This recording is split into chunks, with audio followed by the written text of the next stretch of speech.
FleetFarm.com/rewards to start earning points today. Fleet Farm, proudly serving the Midwest since 1955.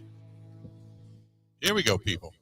For those the 14th ranked Badgers going to head to Illinois on Saturday, looking to keep perfect in Big Ten play. Wisconsin off to a 3-0 start for the first time since 2014-15, and the Bucs back in action tonight against Toronto.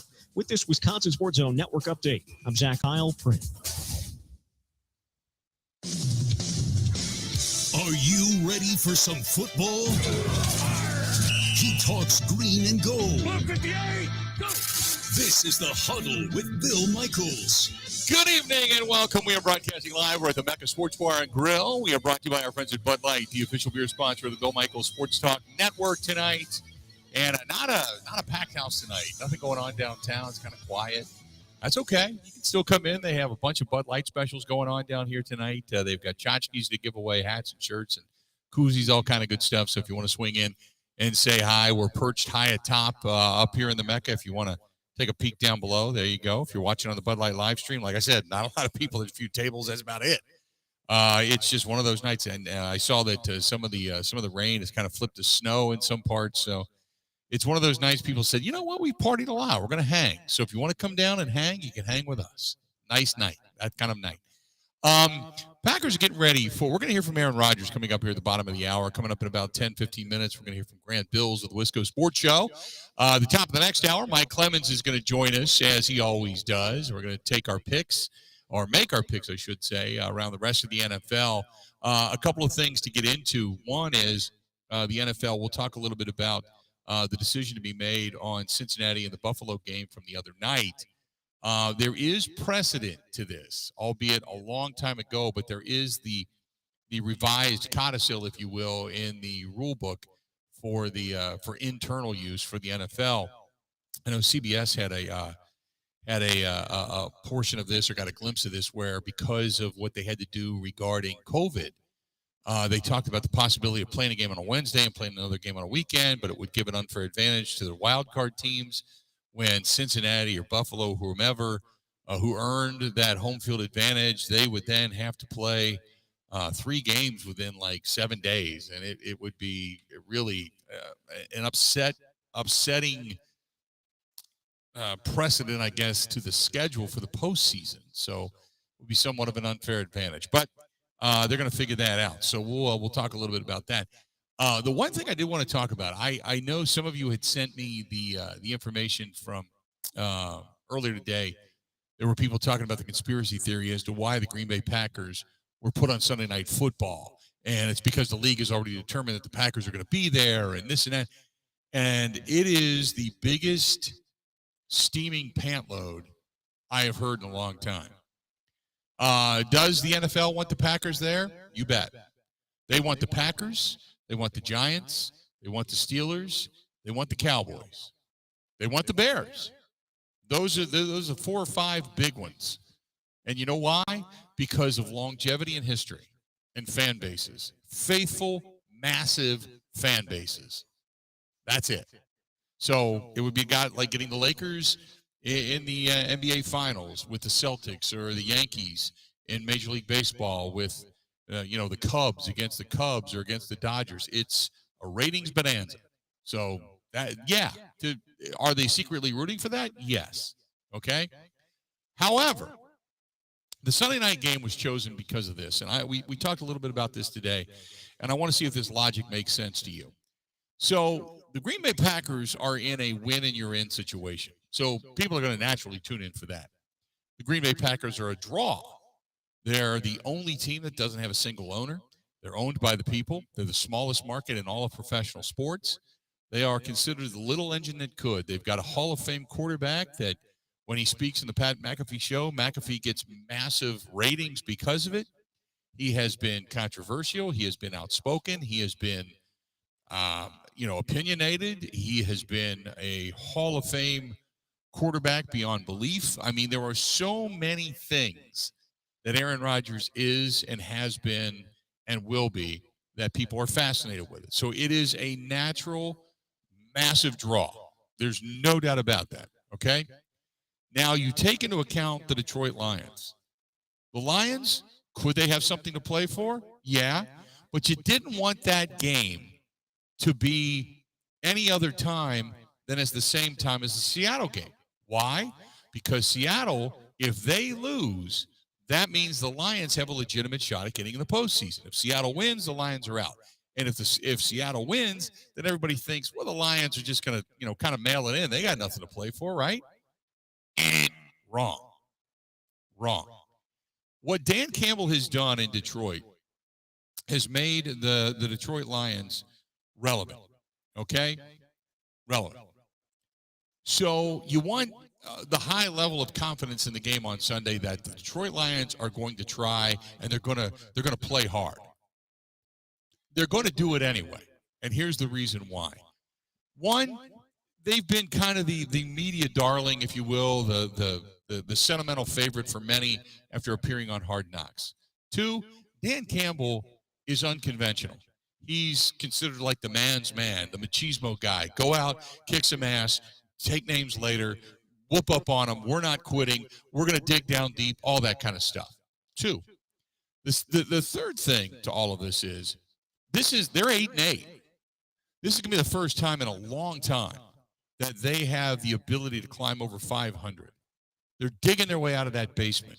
They're taking a lot of pride in that team, the way they're playing. You got a guy like Jamal Williams who's got a lot of personality. He's doing the dance, and all the Lions fans are loving it. And the defense, they're not great, but they're coming along. But offensively speaking, they're playing some really good football. They're one of the better scoring teams in the National Football League, right? So you also take into consideration that it's a rivalry game, and Dan Campbell, and I guarantee this, is going to get them play for pride and to get them to play for the first time over 500 in a long time. Then you throw into the mix that if they're in it and they can go to the postseason, it's a natural gimme. If they're not, Dan Campbell's unconventional in the sense he can run trick plays. He can go for it on fourth down on his own 30 and keep that Packers defense out on the field a little while longer. He can fake punt. He can onside kick after their first score, second score, halftime, whatever. He is a guy that doesn't care. He's going to pull everything out of the bag. And the Packers are going to have to be open to everything. So, and like I said, they're going for the win, regardless of the outcome. So this whole thing about, it's the NFL and it's a conspiracy and such. No, it's the NFL saying, you know what? We know it's a win and you're in for a climb back situation for the Packers, who were sitting at 4-8 and everybody left them for dead, including yours truly. And now they have the ability with Aaron Rodgers to get a win and watch him give the giant middle finger to everybody who doubted him. He didn't give us an RELAX. He didn't give us a run the table. He just said, we just got to get a little confidence and win one, and then we can see what can happen, and on and on and on, right? But that's what this comes down to. That's the reason they chose this game. And the ratings are always huge. For the Green Bay Packers, the ratings are always huge, which means more ratings, more advertising, more sales, more money. That's it. Money. That's it. So that's the reason the Packers are in there. That's it.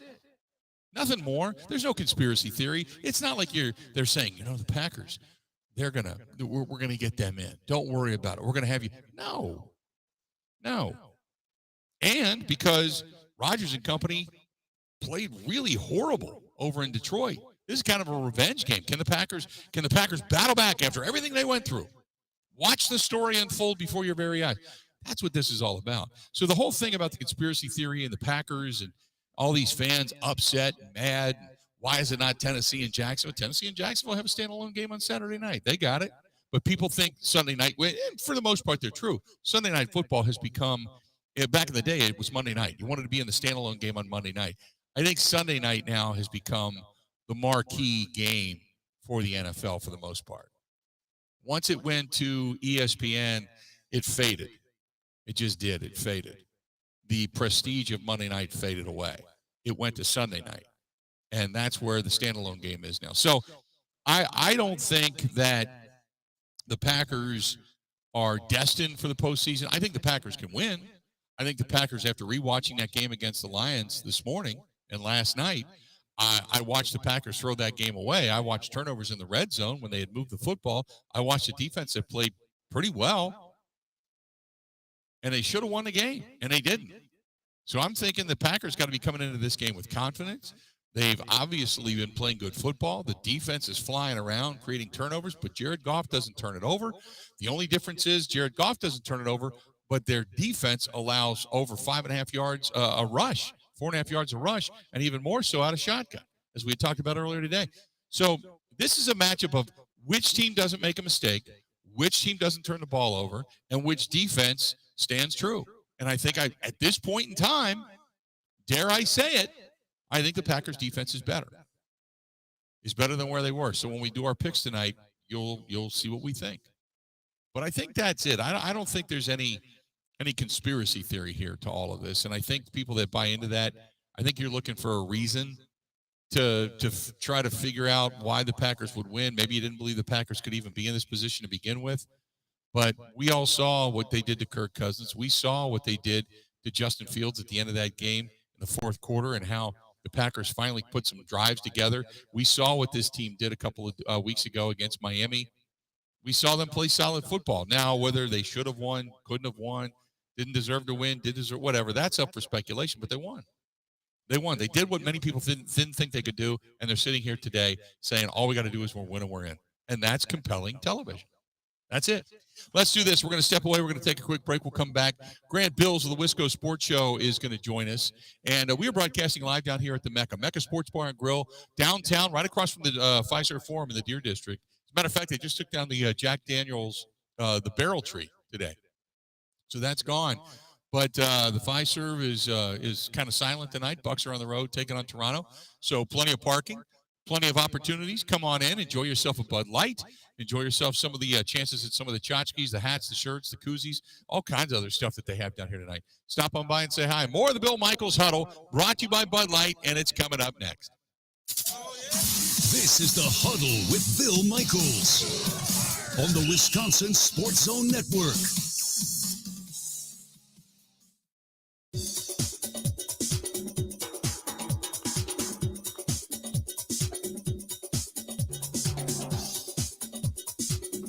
Bill Michaels will resume in 3 minutes.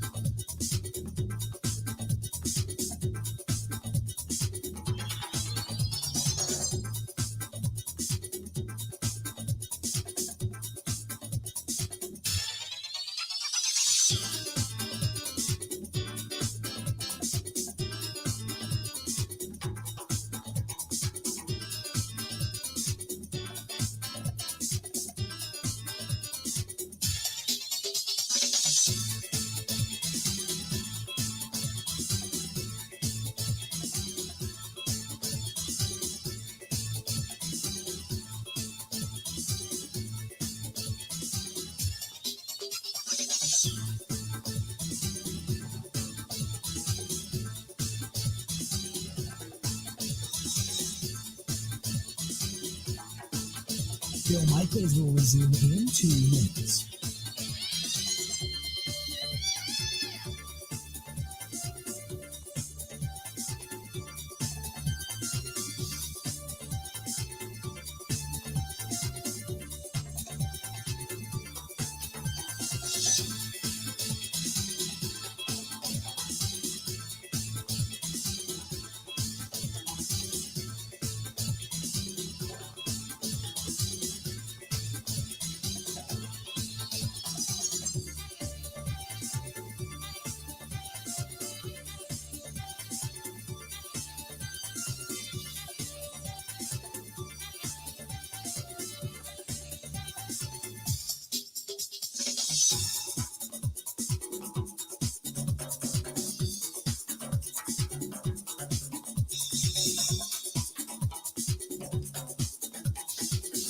Bill Michaels will resume in 1 minute.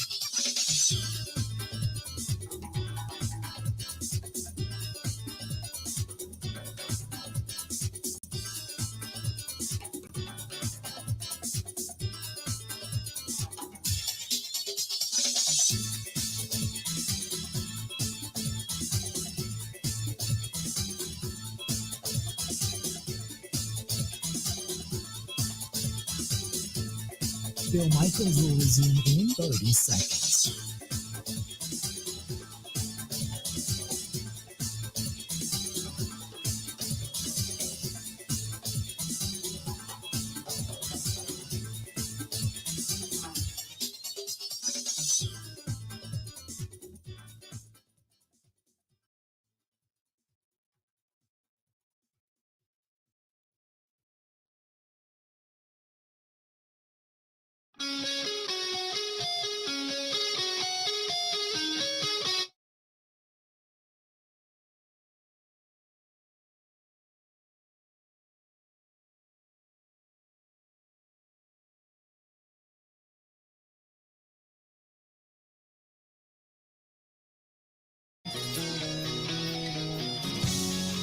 Welcome back to the program. It is the Bill Michaels Huddle. We are broadcasting live. We are down here at the MECCA Sports Bar and Grill. We're down here downtown Milwaukee in the Deer District, right in the Fiserv Forum. You can see down below. It looks like a club, but not a lot of people in the club. Got a few of the booths off to the back that have people in them, and a little gathering, a little after holiday gathering that's going on in the back room. But that's about it. Not a lot of people down here watching the game tonight. I know the weather is not great as some of the rain changes over to snow and such. But if you're out and about, be careful. But you can still come on down and say hi. Compliments of our friends at Bud Light. It's been packed down here over the last week, too. They had the Hockey Classic down here, a couple of Bucks games down here. They had some events at the Fiserv Forum. So there's been a lot of stuff going on down here. So they're actually, the staff and management is kind of like, woo, we needed a night off, so to speak. So there you go. 877-867-1670, 877-867-1670. If you want to hit us up, you can. Joining us now from the Wisco Sports Show, our buddy Grant Bilse is on hold. And at Wisco Grant, you can find him over on Twitter. Grant, how you doing, pal? I'm doing well. I didn't know the MECCA was quiet tonight. If you give me about 3 hours, I'll come have some drinks with you. I just need some time to travel. So it's right there. I'll be there in a bit. Yeah, it's slow tonight. There's probably about 15, 20 people in the back, but this place can hold a few hundred at least, and it's rather sparse crowd this evening down here. Hey, let's start with the Green Bay Packers going up against this Lions team. I rewatched the Lions game last night. And the Packers could have won that thing going away. How much trepidation do you have for the Lions coming up on Sunday evening? None. I'm looking past this game. I mean, honestly, Bill. So we've been, let's see, how many times has a season ended with the game against the Detroit Lions in the last 10 years? Like post-Super Bowl, they beat them in 2011 with Matt Flynn. They beat them in 2016, the run-the-table year. The Geronimo Allison catch after a long scramble drill. Like, this is what the Packers do. They beat the Lions in Week 17, now Week 18, and they use this game for whatever they needed. If they need to get into the playoffs, fine. If they need to fight for seeding, fine. If they need to get Matt Flynn some reps, fine. Like, the Packers beat the Lions to finish the season. It's a nice tradition we have, and I am not worried about this game at all because I think the Vikings are I don't want to say the Vikings are a better team. I think the Vikings present very similar challenges to the Lions, and if the Packers show up with anything close to what we saw on Sunday, I think they'll be able to handle the running game of the Lions to a degree, and Amon-Ra St. Brown to a degree, and it's Jared Goff, small hands in the cold, and it's the Lions. I know this isn't your run-of-the-mill Lions, this isn't your grandma Lions from 10 years ago, but they're still the Lions, and no, I have zero trepidation about this game on Sunday. What has to happen for this team to win Sunday? I talked today about, obviously turnovers, and you've got a high-scoring offense in the Detroit Lions. The Detroit Lions secondary is not very good. They're not very good against the run. I mean, but what has to happen, do you think, for the Packers to actually win this one? Well, they do need to keep the run in check. DeAndre Swift and Jamal Williams are really, really good. But if the Packers can hold them in check and, again, get their stops and land their punches here and there, I think they can employ a really similar scheme to what they used against the Vikings last week. Amon-Ra St. Brown is very good. He's not as good as Justin Jefferson, but if they show him the same treatment and give him the same coverage they gave Jefferson, I think they can be successful. KJ Osborne is probably on par or similar to whatever the Lions' second most dangerous receiving threat is, depending on what they get from Jamison Williams. So the Lions are very good on offense, and I think the Packers can employ a lot of the same things they used against Minnesota last week. I think moving forward, Bill, and this doesn't just apply to the Lions, but this, applies to however many more games the Packers are able to play. Aaron Rodgers has to continue to lift his level little by little every week, because the passing game wasn't great on Sunday. The running game was, and they need to, again, do the same things defensively, run the football, control the clock. But if Aaron Rodgers can get a little bit better every week and mix in a couple more of those MVP throws every week, that continues to lift the ceiling of the team. Right now, this Packers team is a good to very good team. If they want to be a great team, even for a game or two throughout this postseason, if they're able to make it in, Aaron Rodgers needs to be an MVP, and that will significantly lift the ceiling of this team. Let's talk about the defense, because the defense has been incredibly opportunistic, and they've played at a markedly better level, we'll say. So now do all of a sudden we give credit to Joe Barry? Well, I remember when I was young, Bill, my mom and dad, they'd leave me with a chore list in the summer, right? Because they'd go to work, and we'd have summer school during the day, or practice. But the rest of the day, you're home alone, and it's the summer, and my parents would leave me a chore list, like clean the kitchen, put the dishes away. Now, if I did a great job cleaning the dishes and cleaning the kitchen, but I'm doing it at 5:10, and my parents have been home for 5 minutes, then I only get so much credit for that. I only get so much credit for doing a great job, right? I give credit to Joe Barry for figuring out some adjustments and changing some things. I'm a little hesitant to give him too much credit, because it took him the entire year. Bill, it's January 4th. You know what I mean? Like, it's not late October. It's not mid-November. It's the end of the year that he finally started to put some of these things together. They completely changed up a lot of their principles on defense throughout the first, 16, but their first 13 games in the bye. They were running a lot of cover 1 and cover 3. That was basically exclusively what Joe Barry uses. They've switched that to a lot to cover 2 and cover 6, which gives them different looks on the back end, and the corners and the players in the secondary, I think, have really responded well, and we saw that on Sunday. They went to a team that blitzes all the time. They were blitzing 42% of the time before the bye. That's now down to 10%, and yet they're getting better pressure on the quarterback. So Joe Barry has made marked changes to this defense, and obvious schematic changes to this defense, and I give him a lot of credit for that. I can only give him so much because it took him basically the entire season to figure it out, and it almost took him until it was too late. So, I agree with you. I still think there's certain things that I can't unsee, we'll say. And we were talking about that earlier. There's certain things that I can't, just get past. So I agree with that.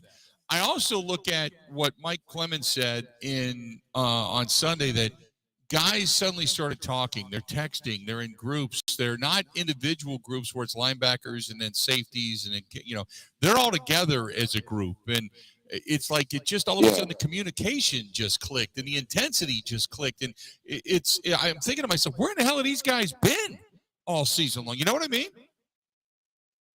Yeah, I talked about this, I think, with Ebo the other morning, and it's something that I've brought up throughout the year. You pay Jair Alexander all this money, and you pay Rasul Douglas all this money, and these are top-tier cornerbacks. They're shut-down cornerbacks that want to go 1v1, mano-a-mano versus the best in the game. They want to play that game within the game, right, Bill, where they're jawing and talking trash and really trying to get in a wide receiver's head. That's what these corners are good at. That's the way they're wired. You don't maximize that if you have them floating in a soft zone. If you're running a cover 3, for example, where you have 2 deep safeties, a deep linebacker, corners are playing zone on their side of the field. Like, it's hard for a corner like Jair or Rasul Douglas to stay engaged and to stay cocky and to stay confident when they're passing coverages off all the time. So I think recently Joe Barry's done a really good job of allowing his top dogs to go one-on-one versus guys and talk trash and play that game within the game. He's found a defense that allows them to do that while also giving them help, right? And that's what we saw on Sunday. Jair Alexander up front just banging Justin Jefferson around at the line, but he had help behind him, right? Because it's reckless to leave Jair on an island with a receiver that great, but he found this system, he found this setting to let his corners be aggressive and to get up there and challenge guys while also supporting the back end. And I think that was the balance that needed to be found. And once they found it, I think you said these guys are more engaged. They're more engaged on the field, but they're more engaged off the field. They're texting about coverages, and we heard Rasul Douglas talk about that. So, yes, I think it was just a combination of a couple things, but mostly Joe Barry finding the perfect defense to get his guys engaged and the perfect defense to maximize his guys' skill set. I also think that he has started to change things a little bit. He has started to move guys around and bring different blitzes, different pressures, different looks, and I would agree with that. I want to go back because here at the bottom of the hour, I want to get into this a little bit, but I want to ask about Rodgers. Rodgers looked terrible in this last game. We all know Rodgers uses things as chips on his shoulder. Now, there's a lot of discussion about what happened with Hamlin, the Buffalo Bills, safety who ended up going down, and we all know the tragic situation there right now. There's a lot of discussion about that. We're going to hear from Aaron Rodgers coming up in a little bit. He was outspoken about it.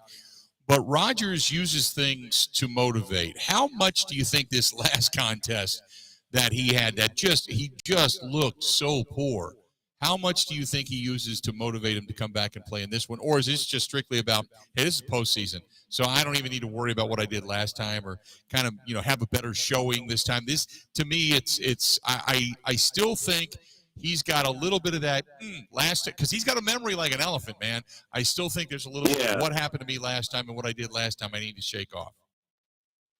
Well, I think it's a little bit of both. I think he'll have plenty of motivation because, as he said on the McAfee show on Tuesday, we get to host a playoff game this weekend. That's how Rodgers is viewing it. And in a literal sense, he's correct, right? It's not an actual playoff game, but they are hosting a game in which they are playing to advance. They're playing for their season, right? So I think Rodgers is playing a playoff game this weekend. He's motivated enough by that. But Bill, he reads everything. This dude reads everything. He sees everything that everyone says. And I don't know if it's the Detroit game specifically. I don't know if he'll draw on that a lot. I think Rodgers is well aware that he played very poor in that game. The offense executed very poorly. I don't think he needs to be reminded of that. But, Bill, have you noticed the last 2 weeks, the Packers have won, and they go to the post-game presser, and those playoff odds have gone up, and Rodgers is like, I wonder what these folks are saying now. Or he says, I know a lot of people weren't giving us a chance a week or two ago. I know a lot of people weren't picking us. A lot of people were leaving us for dead. He's not speaking out of pocket there. He goes and reads all this stuff. He reads what those reporters write. He reads what fans tweet, and he sees what's on the TV and the radio. Like, he absorbs it all. And I think it's partly because he has nothing better to do, and I think it's partly because he craves that motivation, as all these high-level athletes do. So, yes, I'm totally on board. I don't know if he'll pull from the first Detroit game specifically. He pulls from everything, and I think a lot of the doubt that was thrown the way of the Packers over the last 2 months is certainly being used as fuel, not just by Rodgers, but probably by a lot of these guys. Real quick before I let you go, who you got in this one? Packers, big. Like, I'm not worried about this game, and I don't do predictions on my show. We don't normally do picks, but I'm really going out on a limb this week. I feel very confident about the Packers' chances. Who knows? The Lions might not even be playing for a playoff spot. The Packers have had everything go their way. They're getting healthy. They're feeling confident. They've been in playoff mode for 3 or 4 weeks now. And it's Sunday Night Football at Lambeau. And Rodgers is going to be feeling romantic about it. And everyone's going to be charged up. Chris Collinsworth is going to be, get a load of this guy. Look at this guy. Like, it's just going to be a scene. And I think everything is going to come up Green Bay on Sunday night. Grant, always good, buddy. I appreciate it. Yeah, I appreciate you, Bill. Have a good week. Enjoy the game on Sunday. All right, pal. Talk to you soon. There you go. Grant Bilse of the Wisco Sports Show. You can get him on Twitter at Wisco Grant, and you can hear his stuff over there as well. When we come back, speaking of Aaron Rodgers, we're going to hear from him. He had a lot of things to say today. We're going to listen to as much of it as we can, but a lot of things he had to talk about this afternoon. So we're going to get into that when we come back. Stay tuned. We are broadcasting live. We are down here at the MECCA Sports Bar and Grill in downtown Milwaukee. We are brought to you by our friends at Bud Light, the official beer sponsor of the Bill Michaels Sports Talk Network and the official beer sponsor of the Huddle. Stay tuned. We got more right after this. Let we go. This is the Huddle with Bill Michaels on the Wisconsin Sports Zone Network.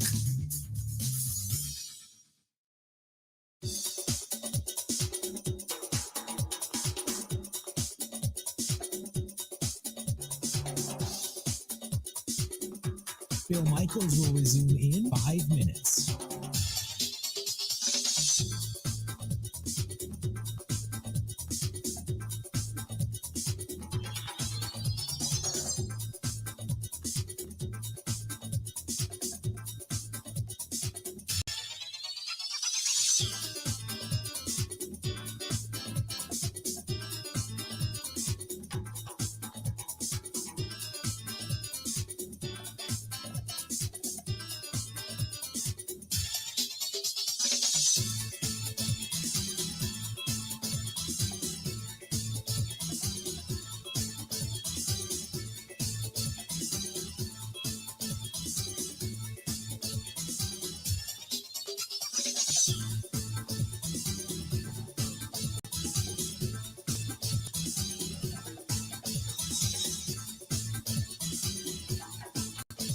Bill Michaels will resume in 4 minutes.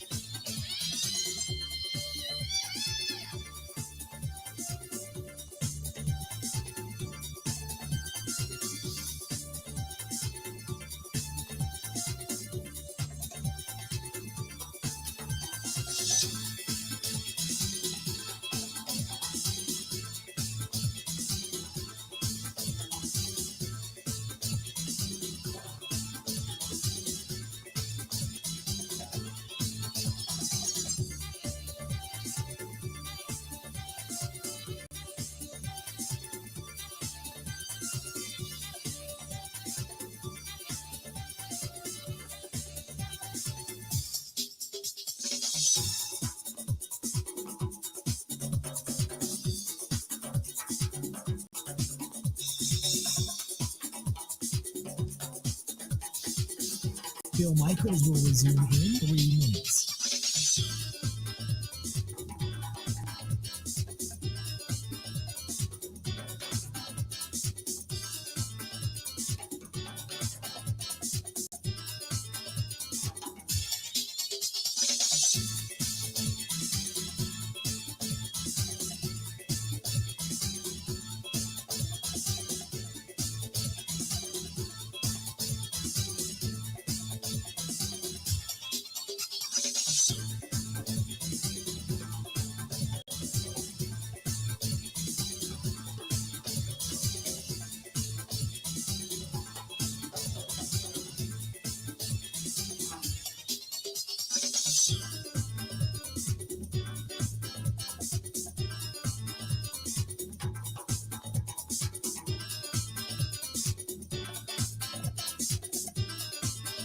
Bill Michaels will resume in 2 minutes.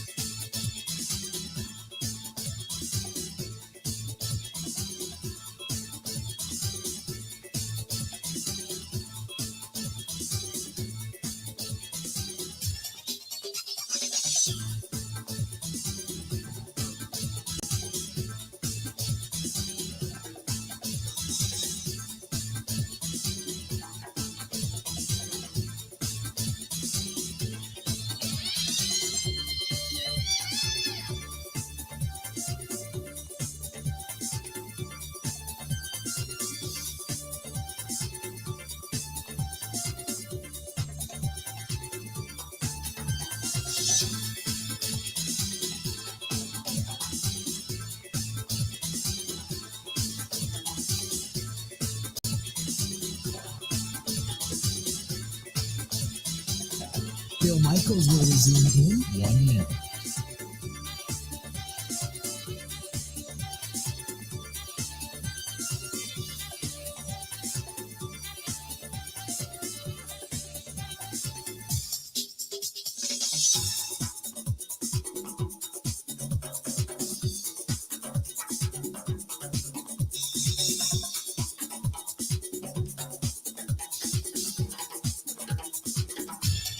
Bill Michaels will resume in 30 seconds.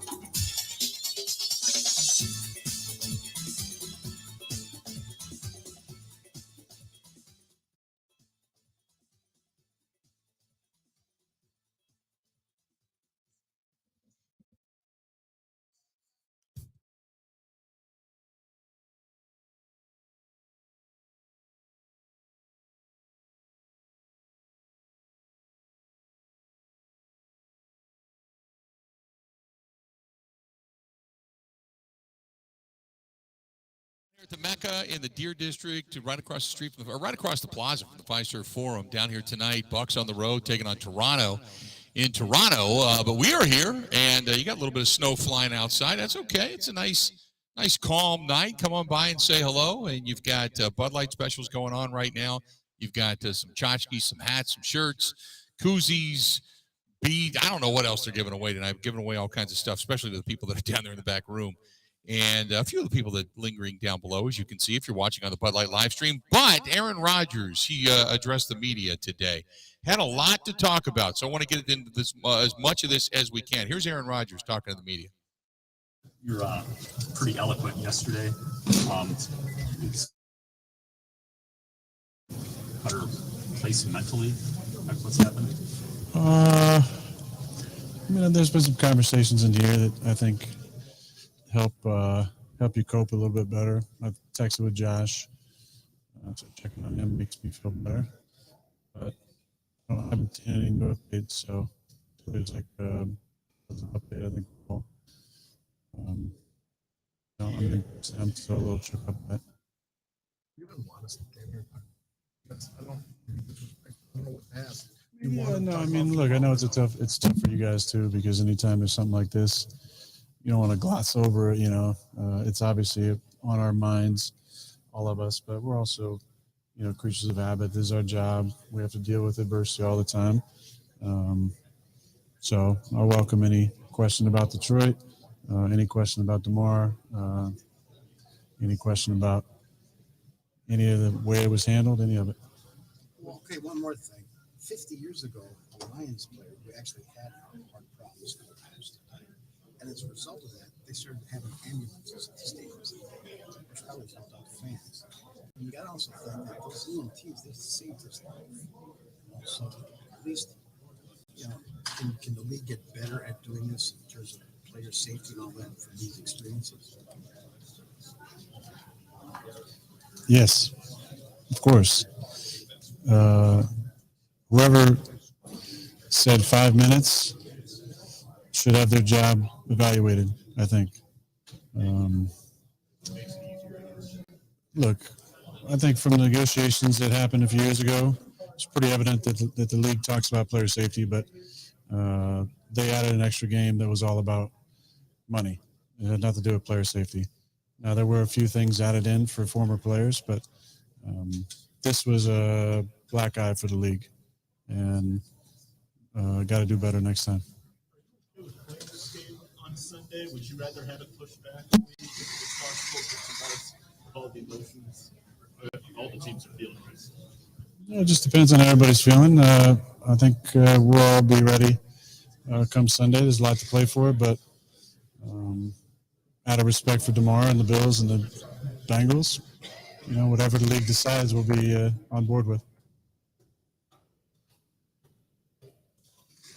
Lions not reaching a lot. These are playing these kind of big games are more normal for you guys. There's some guys that are saying, "Hey, this is the biggest game you've ever played in." Does any of that matter when it comes to kickoff?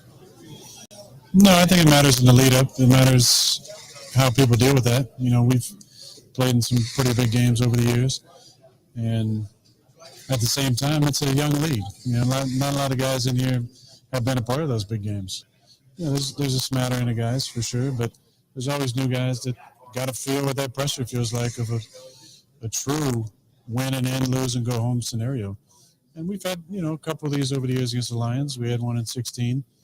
Now we're both, I'm sure, watching in the locker room that night because there was a game that decided whether or not it was a play-in or we were both in and we're playing for seeding, which turns out because of the loss in the prior game, we were playing for seeding. We won. We got to host a playoff game, and they went on the road. And then obviously in 14, when we were both really good, 11-4 at the time, we were playing for the 2 seed or the 5 seed, and had a real good battle that we ended up coming out on top. But I think that helps some of us old guys who have experience with it. And then it just depends on how guys can handle the anxiety and the pressure leading up to it. Once the game starts, it's football. You guys win. You're the 7th seed, which means however far you go in the playoffs, you'll be on the road. And do you have any clarity in your mind whether or not this is or isn't your last game at Lambeau Field? No, I don't. I'm going to take some time after the season. I got a lot of great memories here at Lambeau. And hopefully, one month in. Expect that thought at all to go through your mind on Sunday? Oh, yeah. I mean, for sure. Just because you don't know what the future holds. But that's gratitude. Not remorse or sadness. Just gratitude for the time that I've been here, the amazing memories that I've had on this field. Been a lot of great moments. But, I'm still undecided to we're all undecided about the future, and we're just going to enjoy Sunday night and hopefully have some more to play for. What are the similarities and maybe some differences you see between this last month, the way it's gone, and that run y'all had in 2016? Yeah, I mean, I think there was, one similarity. We really got it going on offense in those last 6 games. We started a lot faster, starting with the first game against Philly. We scored a couple early touchdowns, played from the lead. We've been doing that a little more consistently in the last few games. It's just been all 3 phases, like during that stretch. Defense, did a nice job of holding the opponent, creating turnovers. A couple games with multiple turnovers. Then offensively, taking care of our job and scoring points. What are your thoughts on this game being a prime time game and playing in prime time? Were you a little surprised that it wasn't an earlier game, just because the Lions will know going into this game what's going on with their situation? Yeah, I mean, if you look at the schedule, there was really 3 options probably. Cincy and Baltimore, New England, and Buffalo, and us. If you look at the ratings from Christmas, it's not too surprising why Green Bay's in that slot. And obviously both teams have a lot to play for. If Seattle loses, it's a play-in game. So could get even more interesting. Aaron, I think for me, one of the more memorable things you said this season, talking about run the table in 16, was sometimes you got to speak things in confidence, even if you don't fully believe it yourself. A month ago, did you believe that you're, as a team, standing here with a win and get into the playoffs type game? There was something in there that had hope, but it was a fool's hope at the time, I think. And so much had to happen, which is why, like I said Sunday night, I think I had to wrap my head around the other scenarios and find a peace in that. I think anytime you're dealing with the unknown, if you can take your mind to the worst case scenario and put yourself in that position and find peace and contentment and just a general sense of I'm okay, it makes that unknown a lot less scary. And I think for any of us who did that and took our mind to the places of what if we do lose another game and we're out of this, and finding some joy and peace in those moments of frustration maybe allowed us to play a little bit freer. But I still go back to the Chicago game in that fourth quarter, which gave us a lot of confidence. And since then, we've practiced with a different level of energy. There's been a lightness in the locker room and a lot of positive things that give you confidence that this team has a chance to make a run. That was a turning point for the fourth quarter in Chicago. Definitely. Yeah, because 19-10 at the end of the third quarter, and we, outscored them 18-0 in the fourth. Came up with turnovers in the fourth, scored points. 2 scoring drives, and then got the ball back on a pick, and then Christian, went down the sidelines to put it away. But that was a turning point, I think, for us, because 4-9, probably out of it. It looked like it when you got to 1917. You started coming back in that. You could see your defense and your special teams flying out. Did you get a sense of that during the game? Not really. I just think that it felt a little bit different in the locker room. There was maybe a deep exhale from everybody, and then we had the bye week, and the bye week allowed me to get healthy. I think allowed us to mentally get some clarity, and we came back, and for whatever reason, we had a different level of enjoyment and energy at practice. And I really feel like that kind of stuff can translate, not always translate directly. We've had great weeks of practice over the years and laid an egg on Sunday and vice versa. But I think for the most part, the trend is usually the way you practice, the energy you have out there, the excitement and the joy translates to positive performances on game day. Conversely, Detroit at one point this season was 1-6. Now they're 8-8. What do you think in the second half of the season? Well, I think we've got some guys healthy on offense. Jared's been very consistent. They got 2 good runners. They got a lot of weapons on the outside. Defense, they've done some different things in the last 8 or 9 games, but they've been playing a little bit more sound, and they've been playing with a lot of energy. I think all game kind of maybe galvanized them to turn it back in the right direction, and they've been playing really good football, as good as just about anybody in the league the last 9 weeks. Week after week, and then in the last 5-6 weeks, 59 Houston. What's your process during the week? Do you have to spend some time with your O-line to figure out what the pass protection is going to be like to face some new looks like that? I mean, in the West Coast, you're trained. The protection is the starting point for every passing play. So every passing play for me always starts with protection. And I think our guys have been playing pretty good up front the last few weeks against some good pass rushes. We've done a good job of keeping it clean for the most part and taking just good enough to kind of move away from some and every now and then scramble for a first down.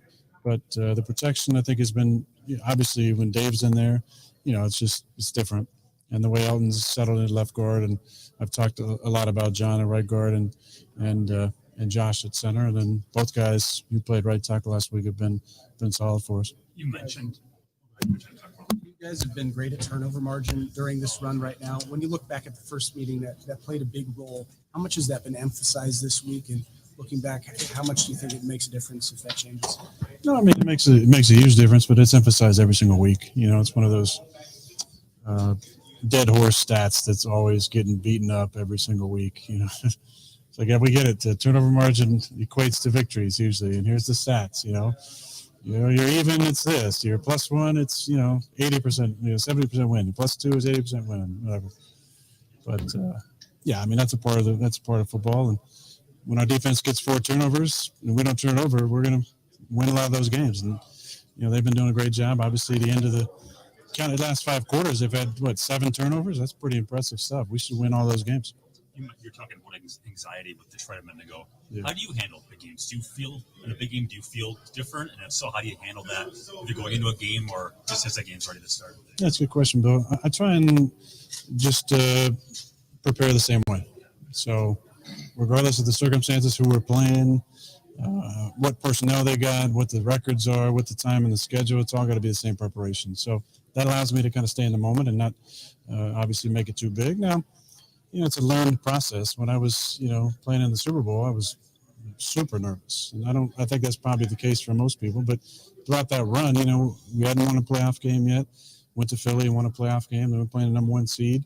There was nerves there, and I played lights out. And then we're playing our longtime rival for the NFC Championship. Of course, there's nerves. And then playing the Super Bowl is even more nerves. I think after you go through that, you get that monkey off your back. You learn how to maneuver some of those big games, and it all comes down to just simplifying things. And if you really get nervous, you got to go back to the simplest form of your job, and that's the art in it, and just talk yourself through the steps and the reads and make things as easy as possible. Because I think what usually happens for most players is your mind just starts racing so much that you lose track of the single-minded focus that kind of keeps you in the moment. I know it's not your jurisdiction, but defensive back play at a very high level. Obviously, you go against it every week for years. What have you noticed anything different about your secondary? Because it seems like the last 3 halves they've been more connected than really at any point all season. I think we've been a little more aggressive in man, it looks like, and then a good job of mixing up the zone coverages. The we made in Miami, those were zone coverages, all 3 interceptions. Same time, like last week, we played a lot more match coverage, man coverage, and I felt like we challenged them. We challenged them in line of scrimmage. I saw a lot of quick jams, 2 to 1 to none, jams up line of scrimmage.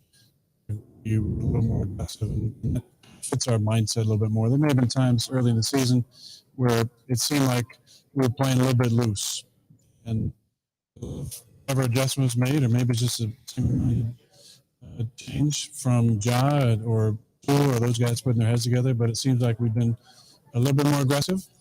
And then when we do that and tie in the looks man zone to make them look the same, we can confuse some quarterbacks and come up with some picks. Aaron, with Jamal, week 18 last year, one of the big memories I have is all the hugs that you had for Jamal and your teammates had for him going on the field.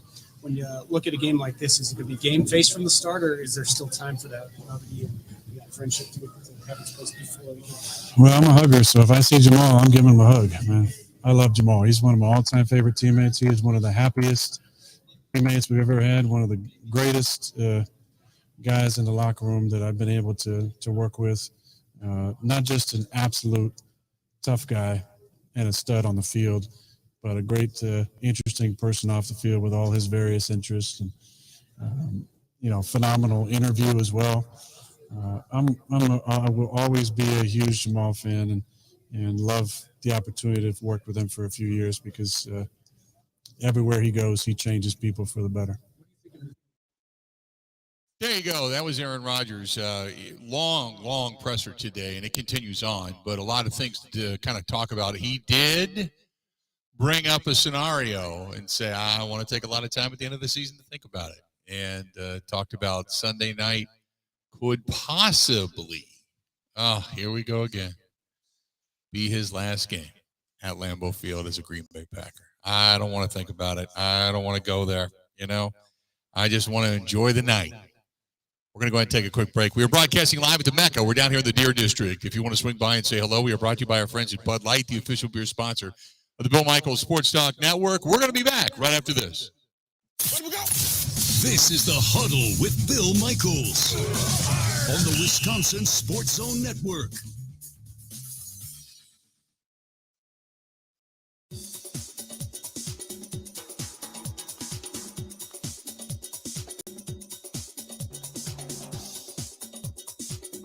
Bill Michaels will resume in 3 minutes.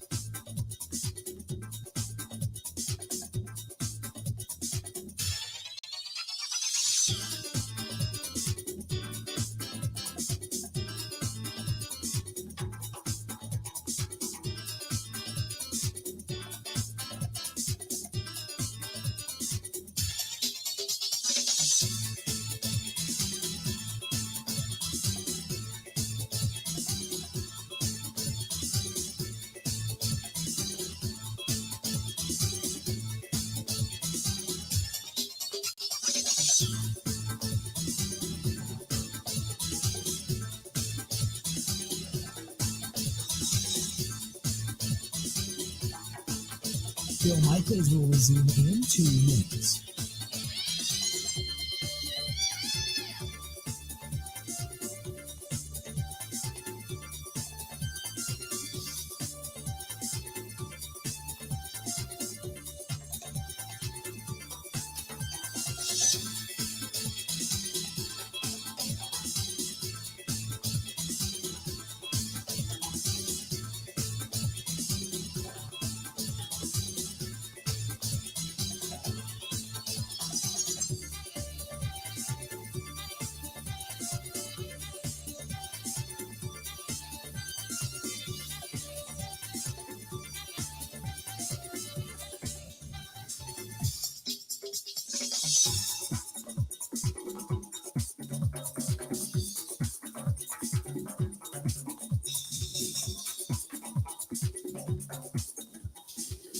Bill Michaels will resume in 1 minute.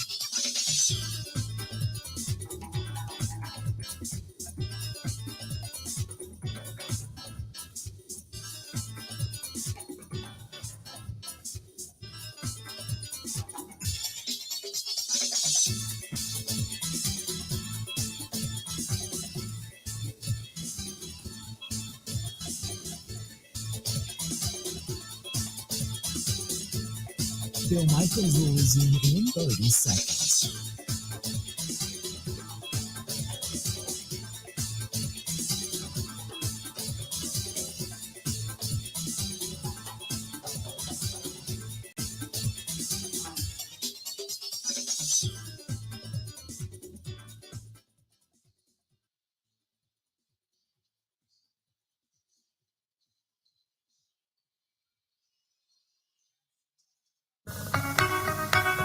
Do you have any clarity in your mind whether or not this is or isn't your last game at Lambeau Field?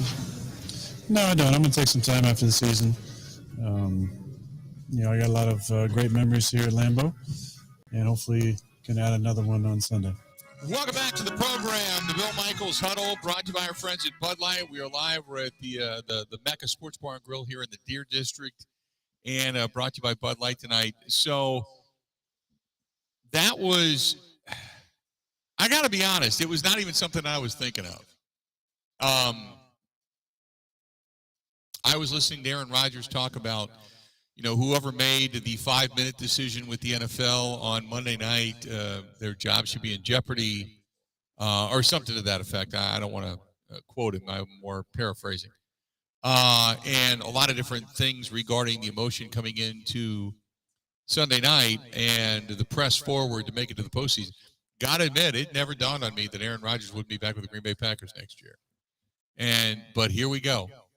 Now it's out there. Cat's out of the bag. That's now. Ben, how much of a story do you think that becomes on the lead in to Sunday? Well, now that they asked him, I think it could be the story, frankly. Yeah, that's. I'm just like, I don't want to say upset. I guess it is a narrative, but it's. I can't fathom next year not having. I mean, unless the Packers would trade him away for whatever reason, I can't understand why he wouldn't be a Green Bay Packer next year. Other than just if he just loses the will to play football, that I understand, but that's not happening. So this whole thing, I'm going to take some time to go away. I'm going to take some time. I get it. At the end of the season, you want to, when you get up there in years, you want to recoup a little bit, recharge the battery. But it never dawned on me that this would be a thing, that this would be a story, that this would be, to me, it's all about postseason. It's about, playing your best football. This is not the dance down memory lane at this point. And I don't know. I don't know why I found that almost, when he said, I don't know, I was like, oh crap, here we go. It's just, I don't know whether it's because maybe I just went through the whole Favre thing year after year after year after year after year after year of the back and forth. Willie, or it just wears on you. I don't know. It just, and that was something that just, I don't know, for whatever reason, it just grated on me when I heard it. It was like nails on a chalkboard. The guy that was there asking questions is coming up next. Mike Clemens is going to join us from up in Green Bay, and Mike was standing right next to Aaron. I asked him about what his thoughts were and when that question was asked and the response out of Aaron Rodgers. We are broadcasting live. We're at the MECCA Sports Bar and Grill. We're in the Deer District down here across from the Fiserv Forum in the Plaza. Stop in. We are brought to you by our friends at Bud Light, the official beer sponsor of the Bill Michaels Sports Talk Network. You've got some beer specials tonight for Bud Light. You've got tchotchkes and hats and shirts and all kinds of stuff given away. Stop in. We got more coming up right after this.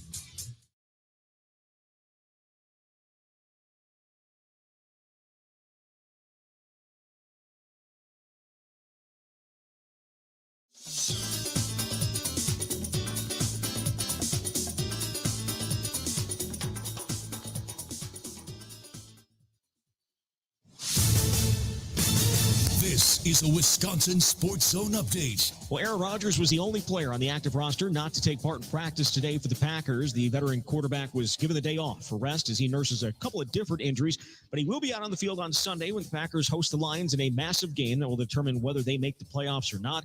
They got to this point by winning 4 straight and relying on things outside of MVP caliber play from Rodgers. Still, Coach Matt LaFleur says it would be foolish to overlook the quarterback's impact in the winning streak. I think he's made a lot of unbelievable throws throughout the course of these last 4 games. And then just the way he operates and gets us into the right place is, I don't think you can really place a value on that, because that is something that's so imperative to every team out there in terms of, you just talk about, if you can get in the right play, the probability of that play having success is exponentially higher. The Packers win on Sunday. They are in the postseason for a 4th straight year. The Lions can also get into the postseason with a win and a loss by Seattle. Kick on Sundays at 7:20. Turning to the Badgers, they have reportedly set their sights on Minnesota co-defensive coordinator and quarterbacks coach Paul Haynes to be their likely quarterbacks coach. He worked with Luke Fickell at Ohio State earlier in his career. Want to save even more at Fleet Farm? Well, now you can with Fleet Rewards. It's free to sign up, and there's no credit card required. Using Fleet Rewards is easy. Earn points every time you shop. Plus, get exclusive member offers, birthday and anniversary perks, free tire rotations, and more. Download the Fleet Farm app or create an account at fleetfarm.com/rewards to start earning points today. Fleet Farm, proudly serving the Midwest since 1955. Well, the 14th ranked Badgers going to head to Illinois on Saturday, looking to keep perfect in Big Ten play. Wisconsin off to a 3-0 start for the first time since 2014-15, and the Bucs back in action tonight against Toronto. With this Wisconsin Sports Zone Network update, I'm Zach Heil, Print.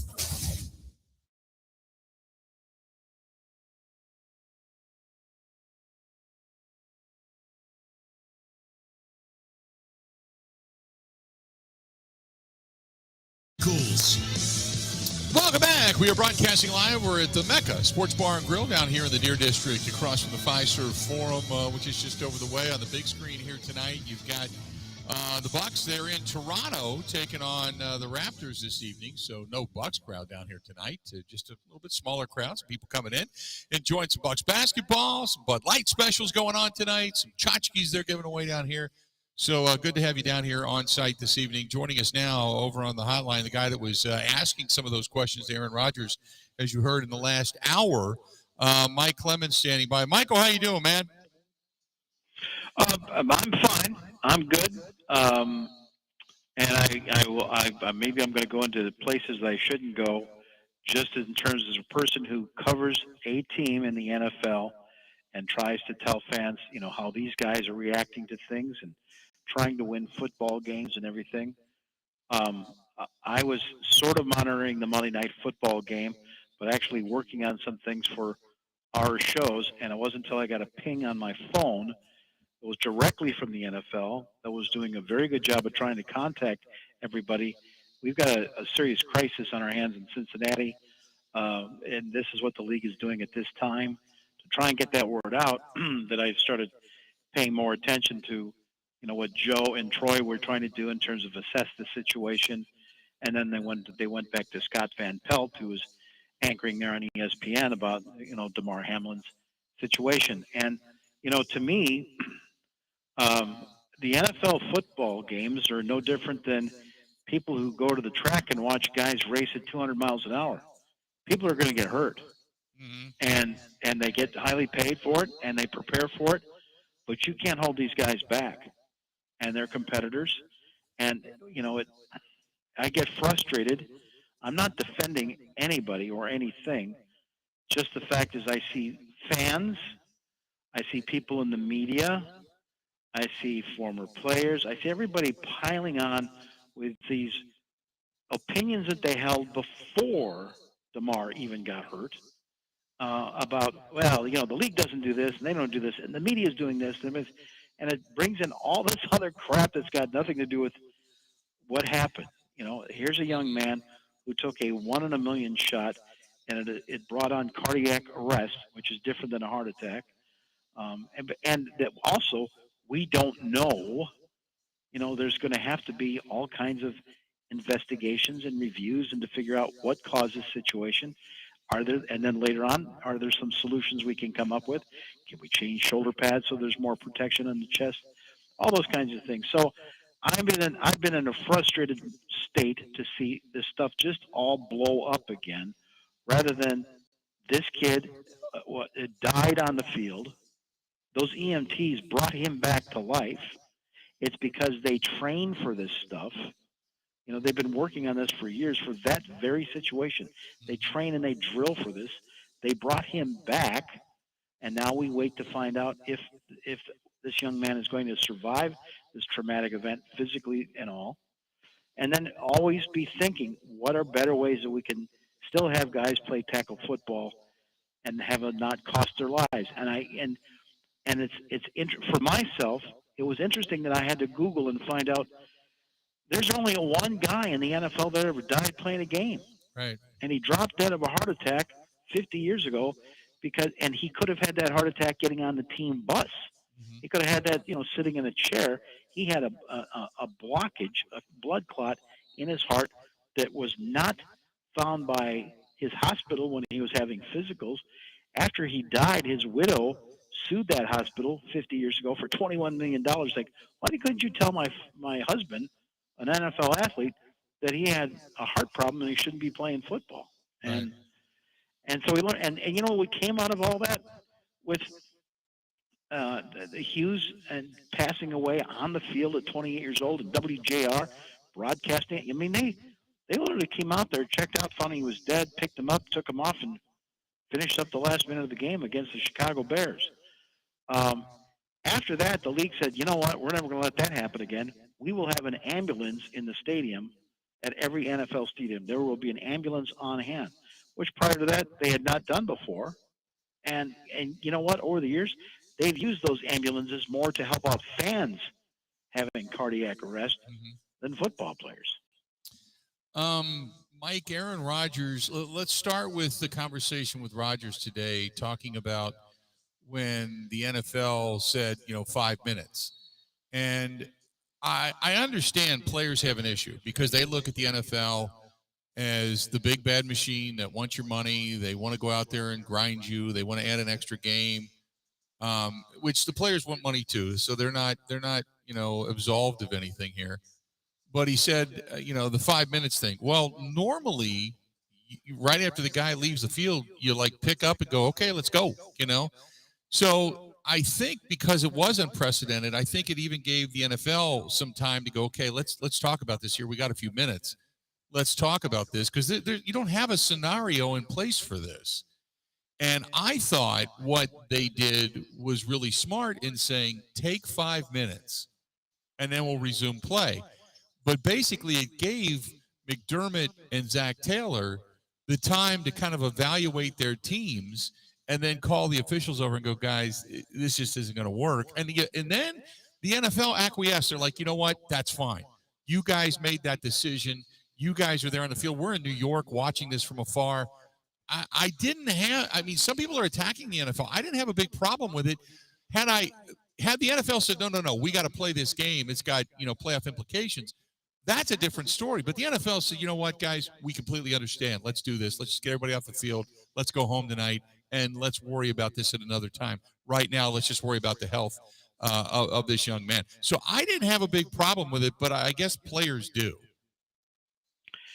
I have a feeling that Aaron Rodgers is texting back and forth with Josh Allen like, well, what were they telling you? Yeah. What was it like for? I have a feeling that Aaron is gathering information from Josh about what it was like, for that quarterback to say, "Man, you just lost a safety that was down there on the field, and they had to bring him back to life." What were they telling you? And so, and after that, Bill, all I can do is speculate. We just know that word came out. All right, be ready in 5 minutes. Start warming up. We're going to get resume the game. It's not a lightning stop, or it's just like it was a lightning delay or something. Right. And that's when these players were like, "Wait a minute, I don't know. I just watched this guy die. I don't think I can play right now. Really? Are we really going to play this thing?" And that's where the players were coming from, and so I think that's where Rodgers is probably coming from. So, there. Obviously, the league, the commissioner is going to have to do some sort of a investigation if that's not already underway. They're being very guarded about what they say when they say it. The information on how DeMar's doing is guarded as well. The players would love, these Packers and Lions would love to hear, hey, DeMar's making progress, because they keep checking their phones. They're thinking about the kid. They're thinking about him, and this can happen. Whether they're in a car accident or some other act of violence or something off the field. They deal with this all the time. But this was different, and it is rare, as we know when you actually open up the logs. This one guy dropped of a heart attack at Tiger Stadium 50 years ago, Hughes. But this is unusual. This is uncharted waters for these players to deal with. So the mood was, I'm not going to say somber, just quiet. The guys weren't joking around. It was just all business, and let's move on and find out what's going on. I have a feeling that a veteran like Aaron Rodgers might say, if the whole league wants to take a whole bye this weekend and just shove the whole schedule for the Super Bowl and everything off one more week so we can get some balance back here, that's not a bad thing. They'll take a bye to get their bodies back, before they play Week 18. So I think there's a feeling of that as well. I get the sense that they are going to have the games this weekend, but yet maybe push back unless they go to strictly, like we talked about earlier, this winning percentage, which they could have used during COVID. But then they could push back the AFC, the NFC games and give the Cincinnati Bengals and if indeed it's going to matter immensely, give them time to play that game and then come back with the playoffs after everybody gets a week off. So I can see that happening as well. But the other narrative, Mike, is, this whole thing about it pops up now. Hey, Aaron, did you ever think this is going to be your last game at Lambeau Field as a Green Bay Packer? And then he pauses and does the Favre thing and says, I'm going to take a little time at the end of the year. That thoughts crossed my mind. Sure. Oh, crap. Here we go. He's been asked that and sort of given that same question as well. And I don't, I don't attack fellow people in the media. They all have their storylines to write, but there's two that I personally roll my eyes on is, hey, Aaron, is this your last game? And how much does this year feel like the 2016 run? Which, frankly, I don't even remember much anymore. Right. There's been so many things to deal with this season and this group of guys and this coaching staff. I mean, when you think of 2016 and McCarthy and the players are there, there's three guys left here from 2016, right? And the kickers it's probably going to be the kickers' last game at Lambeau Field on Sunday night. I don't understand that storyline, but yeah, when he said today, I got to think this over, and in light of what happened on Monday night, that's one more reason not to come back. Aaron's going to he's going to hold on to his cards until he sees what happens with Randall Cobb, what happens with Mercedes Lewis. There's 5 or 6 questions. He's going to see if he gets a run, if he hoists a Super Bowl trophy at the end of this season in mid-February. Right. He may decide to quit then. So he doesn't even want to go there until those chapters have been revealed before he makes his decision. Hey, there's one other thing, and I think what you just brought up was an interesting point in terms of the NFL scheduling things. Number one, why is this game prime time? Why would the Lions want to take to the field and compete in a game if the Seahawks, have won and that kicks Detroit out of the postseason? And the answer is, as I've talked about before, 2 years ago, there was a very in-depth interview with the two guys that are in charge of the NFL schedule. And outside of when they were said, okay, the most important game we've got this year is Tom Brady's return to New England as the quarterback now of the Buccaneers. So let's decide where we want to put that so we get the most mileage out of that 4 or 5 weeks into the season. Let the Patriots get their team ready and together before they do that. The second thing is, where do we put 4 or 5 Packer games?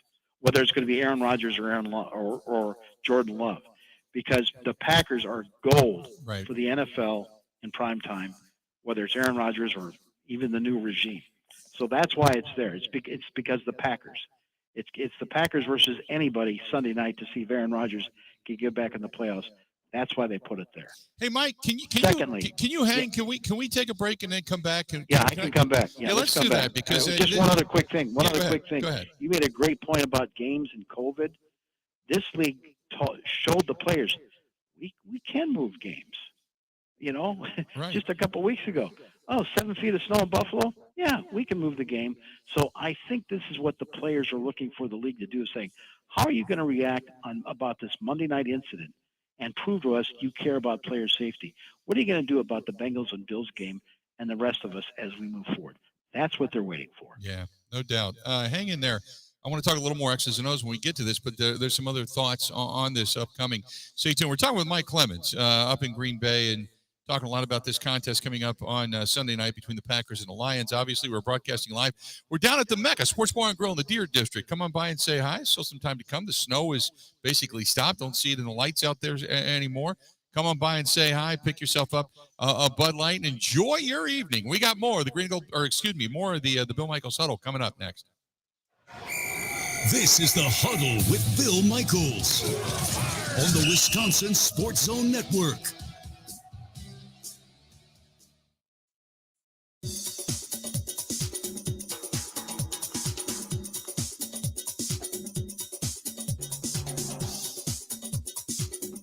Bill Michaels will resume in 3 minutes.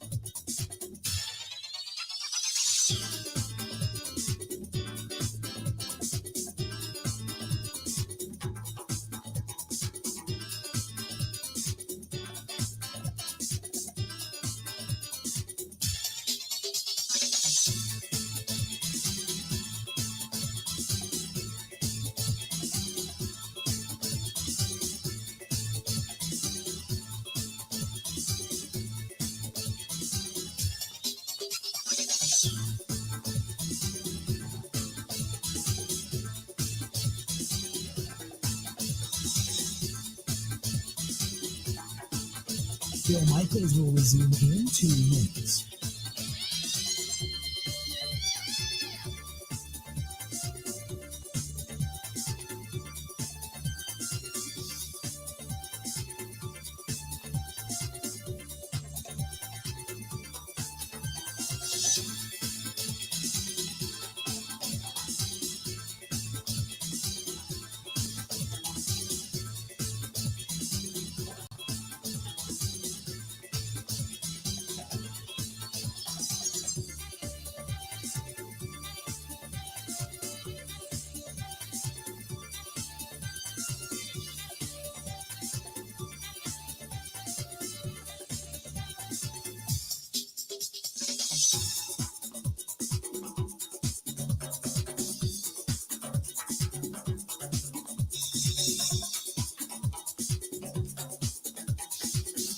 Bill Michaels will resume in 1 minute.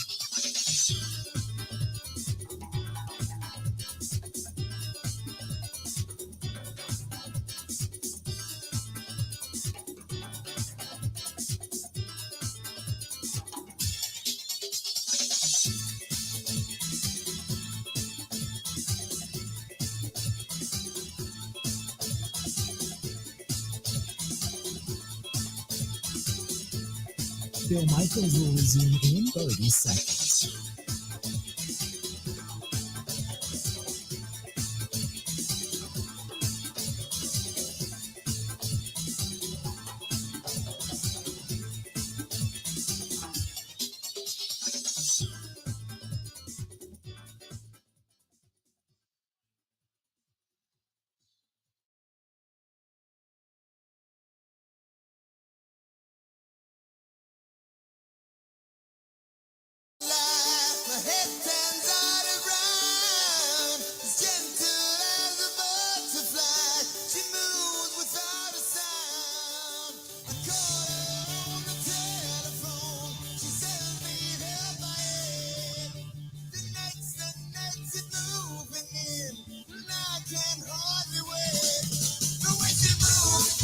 Welcome back to the program. It is the Bill Michaels Huddle. We are down in the Deer District, and we're here inside, as a matter of fact, our friends over here at the MECCA joining us here tonight. So good to have you on board, and thanks for everybody for coming in. As you see down below, got some more people that have stopped by to watch the Bucs game on the big screen down here. Mike Clemens joining us on the line. So, Mike, getting back into a little more of the X's and O's of this thing, and I know there's a lot of stuff swirling around the NFL right now. Tell me this, how hard is it for the guys in that locker room to focus on the game at hand versus everything else that's going on, in your opinion? I think it's harder because, football's supposed to be fun. And, you don't like to think about mortality. I think about an incident that happened with these Packers, was it 12 years ago? You win the Super Bowl. You come back even better with more guys. You go 15-1, you lose the one game on the road to the Chiefs. But now you've got home field advantage through that, and your offensive coordinator's son, at 21 years old, slips through the ice and drowns. And on Friday, the whole team has to go to the offensive coordinator's son's funeral and then play a game on Sunday. And they lose, and their season's suddenly over with. And those things affect things. I remember a time when Reggie White suddenly passed away on Christmas, and just how devastating that was for this team. And Brett was still playing, and his teammates from that era were coming around. And then the following year, they were going to honor Reggie White at the start of the game. And so all the players had been out there to warm up, get ready. They're going to take on Trent Dilfer and the Cleveland Browns. They go in the locker room, they come back out, and then they stop everything, and everybody's lined up on the sidelines, and they do like a 5-minute video tribute to Reggie White. Well, you got players that either grew up watching him, some that may have still been playing in the game, in tears, and then they say, "Okay, go ahead and kick it off." Right. And the Browns upset the Packers that day, I think in part because the players were emotionally gutted after starting the game with that thought of Reggie, and so you have to be in the right mind frame to put that helmet on, put these pads on, and play around like you're invincible, as opposed to those images that they saw and are still playing from Monday night. I think that affects players. Talking about the Sunday night game coming up, the X's and O's of this, Packers defensively playing really, really well. But this is an offense that can score. They can put points up rather quickly. And ever since they got rid of Hawkinson, even, you thought this team is just going to be on the outside looking in. And instead, they've actually gotten better. So, and I went back and watched that Detroit game yesterday. The Packers could have won that game going away, 30-plus points. They just kept giving it away in the red zone. They had what I consider to be some questionable play calling. It just looked like a lethargic game, So give me your thoughts on this game coming up. And because if I'm a Packer in that locker room, I'm more confident than ever. We're playing really good football. And the last time we met this team, we should have won. Yeah, and now the Lions have a healthier backfield. Jamal Williams was back this past week, and he's been their leading carrier and a power back for them. Jared Goff getting better. The offensive line for the Lions has done very well as well. And then they've got Houston is a kid that was a rookie that started coming on in October or so as a pass rusher. All of a sudden, in the last 7 or 8 weeks, he's up to 8 sacks. So between him and Hutchinson, that's some serious pressure. And I just asked Rodgers about that a little bit ago. I said, the Lions defense is almost going to be a different look than what you saw back there in that 15-9 stinker of a loss at Ford Field. And he said, the way this West Coast offense under LaFleur is, the rules and the things are the same pretty much every week. So whatever they want to throw at you, different formations, I don't necessarily have to focus in on those particular individuals as pass rushers or, uniqueness in their tendencies, or maybe Tom Clemens just gives them a one-sheeter and, here's the things to look at these two guys pre-snap before you snap the ball and start a play. I feel pretty good about this. I cannot honestly break down and tell you if Joe Barry and Jerry Gray have got the secondary in a zone, in a man, in a quarters necessarily. I just know that the secondary has changed their rules and their checkoffs in a better fashion so that Jair Alexander can cover your best receiver and those other guys can make up for whatever's coming out of the backfield, where the slot receiver is going and all that. The communication and, frankly, the prep has been better the last 3 or 4 weeks. The one thing I do feel good about in following this team is that, I told you at the morning after the loss to the Titans that we were talking about problems in terms of the inexperienced receivers, missing Bakhtiari or Elton Jenkins on the line every other week. We were talking about the secondary making problems or making mistakes, missed assignments. And I came out and said, this whole problem, this whole 5-game losing streak, it's Aaron Rodgers in the thumb. I mean, the guy is not performing up to Aaron Rodgers' standards and backing off defenses and changing things. That's the number one reason that they're having this problem. And as it turns out, we're down in Chicago, and I told you on the way back, I said, something, Bill? When the offense scored that touchdown, and it got to be 19-17, still in favor of Chicago, the defense reacted by flying around. And Jair got a pick after giving up 2 long ones, and they had some better plays on special teams. But those guys picked it up like, we really have a chance to win this game. And by God, I talked to Aaron Rodgers about that today, and listen to what he said. Definitely. Yeah, because 19-10 at the end of the third quarter, and we, outscored them 18-0 in the fourth. Came up with turnovers in the fourth, scored points. You had 2 scoring drives, and then got the ball back on a pick, and then Christian, went down the sidelines to put it away. But that was a turning point, I think, for us, because 4-9, probably out of it. It looked like it when you got to 19-17. You started coming back in that, and you could see your defense and your special teams flying out. Did you get a sense of that during the game? Not really. I just think that it felt a little bit different in the locker room. There was maybe a deep exhale from everybody, and then we had the bye week, and the bye week allowed me to get healthy. I think allowed us to mentally get some clarity, and we came back, and for whatever reason, we had a different level of enjoyment and energy at practice. And I really feel like that kind of stuff can translate, not always translate directly. We've had great weeks of practice over the years and laid an egg on Sunday and vice versa. But I think for the most part, the trend is usually the way you practice, the energy you have out there, the excitement and the joy translates to positive performances on game day. Mike, I'll agree. You and I talked about that. Like, that fourth quarter seemed different. And I don't know if that was the igniter. I don't know if guys suddenly started to believe, if things began to click. But you had brought up something to me this Sunday when we were riding home, and you had said, guys now, defensively speaking specifically, they're talking. And it's not like they're talking individually as just DBs or just linebackers or just D linemen. It's like they're all communicating as a group. It's like everything began to click for them via communication. And today Matt LaFleur praised Dan Campbell as the head coach of the Lions. That clearly this guy is a motivator, is working in Detroit. So then you take that back into your own locker room and saying, where was this in September? Right. Where was this in October?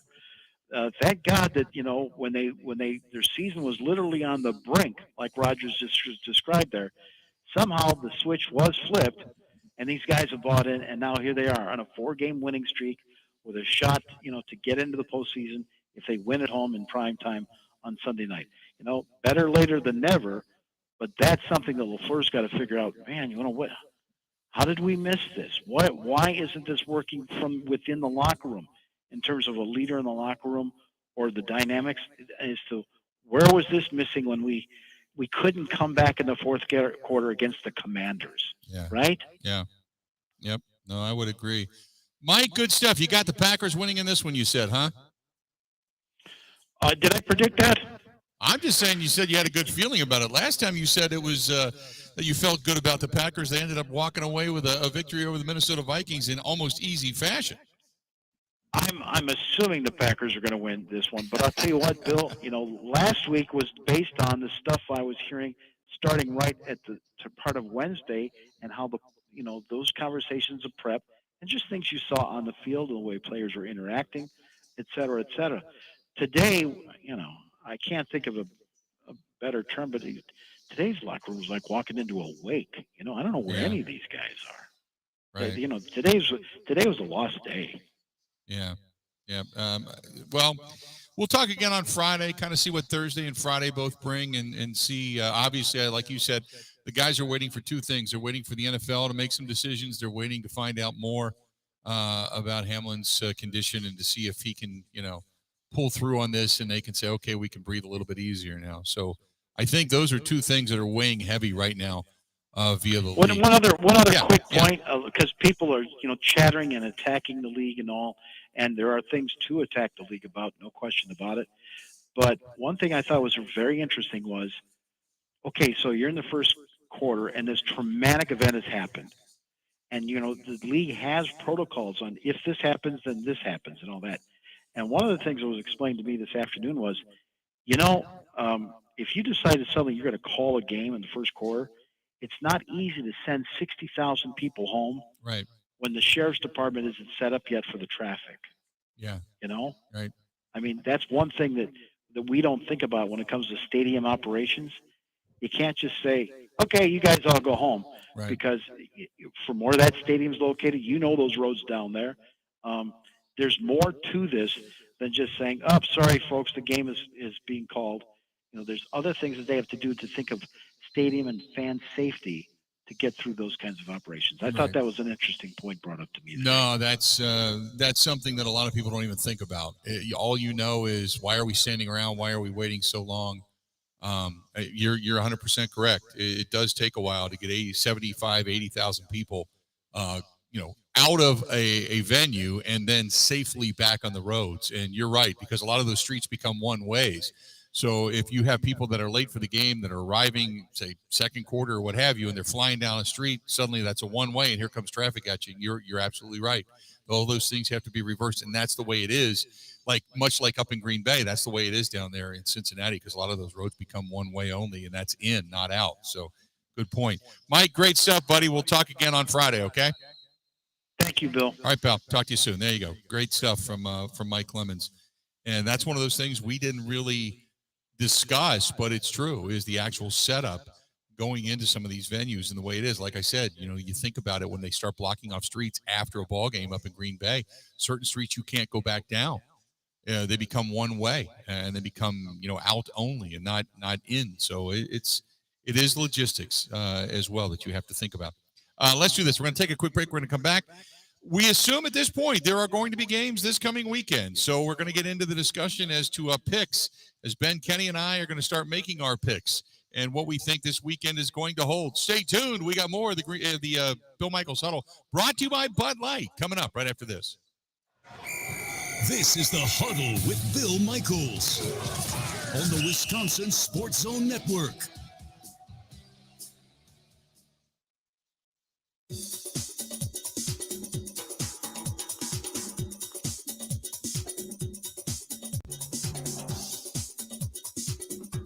Bill Michaels will resume in 5 minutes.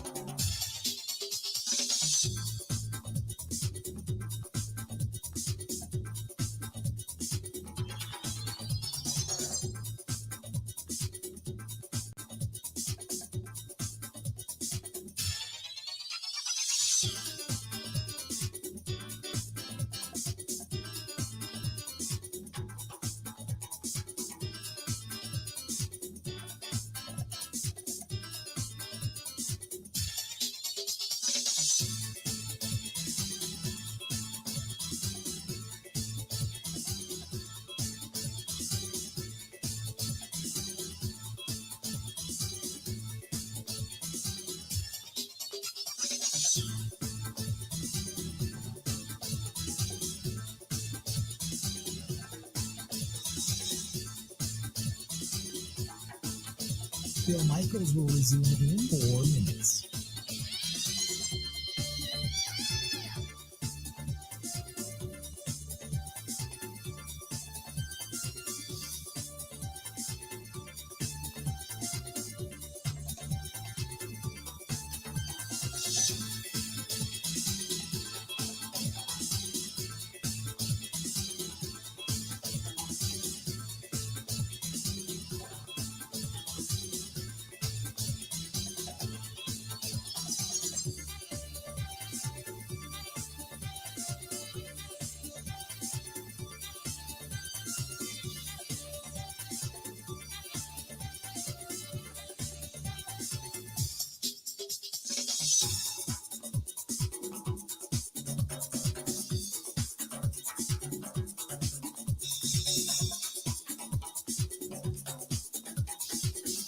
Bill Michaels will resume in 3 minutes.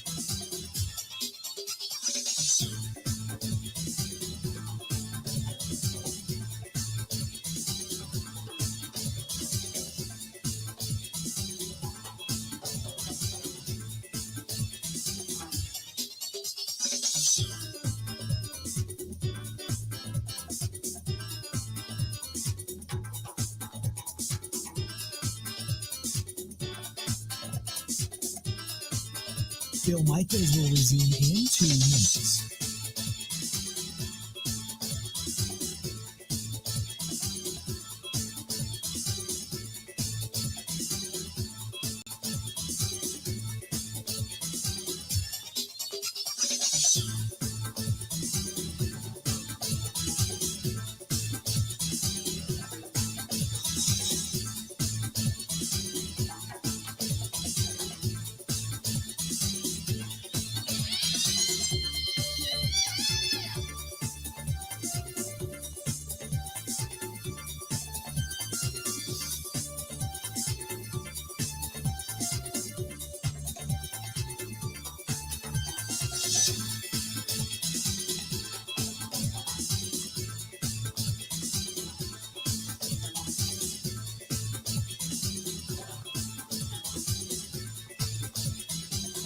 Bill Michaels will resume in 1 minute.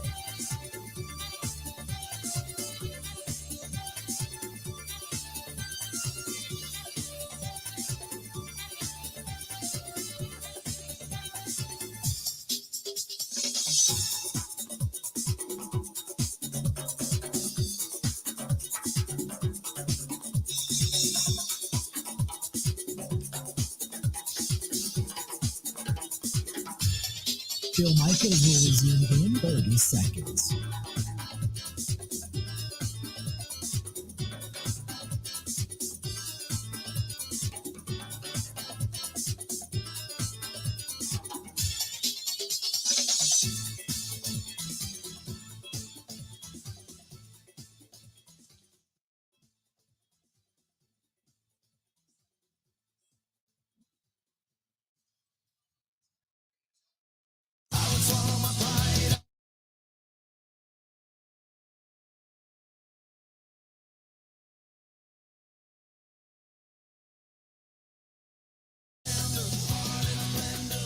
Welcome back.